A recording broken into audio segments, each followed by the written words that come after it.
ክርስቲያኖ ሮናልዶን በትልቁ አሳየችኝ። እመቤቴ ሆይ ክርስቲያኖ ሮናልዶ ነው እላታለሁ።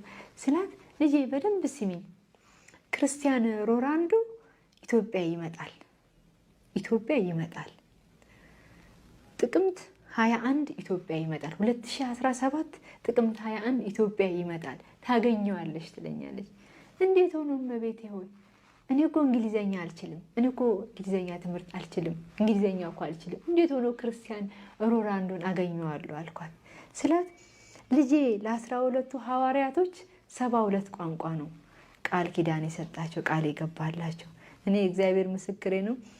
12ቱ ሐዋርያቶች 72 ቋንቋ እግዚአብሔር እንደሰጣቸው ምን ያላቅም። እመቤቴ ምስክሬ ናት። በቃ ከዛ ከወጣ ባለ ነው እንዴ ለ12ቱ ሐዋርያቶች 72 ቋንቋ እግዚአብሔር ሰጥቷል እንዴ እያልኩ የጠየኳቸው እና ለ12ቱ ሐዋርያቶች 72 ቋንቋ ነው ልጄ ቃል የገባላቸው። ለአንቺ ደግሞ እውቀትን እሰጥሻለሁ፣ ኢትዮጵያ ይመጣል፣ ክርስቲያኖ ሮናልዶ ኢትዮጵያ ይመጣል፣ ታገኘዋለሽ ትለኛለች። እሺ እመቤቴ ካልሽ እሺ እመቤቴ አልኳትና አሁንም በትልቁ ታሳየኛለች። በቃ ክርስቲያኖ ሮናልዶ እያልኩኝ ራሴን አወቁ ማለት ነው፣ ስሙን እየጠራውና ባለቤቴ ደግሞ ከዛ ወዲህ እኔ ሳልጠመቅ በፊት እሱ ቀን ተጠምቆ ነበረ። እኔ ጠዋት ነው የተጠመቅኩት፣ እኔ ጠዋት ተጠምቄ እሱ ከሰዓት ተጠምቆ ነበርና ባለቤቴም ተሰውሮ መድኃኔዓለም ክርስቲያኖ ሮናልዶን ያሳየዋል። በትልቁ ክርስቲያኖ ሮናልዶን ያሳየውና ይኸው ክርስቲያኖ ሮናልዶን ይለዋል። እኔ ጌታ ሆይ ክርስቲያኖ ሮናልዶ ነው እያልኩ አየዋለሁ አለ።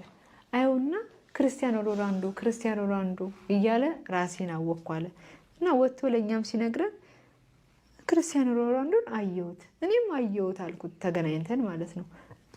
እኔም አየሁት። እንዴ ከሱ ጋር ምን የሚያገናኘን ነገር አለ?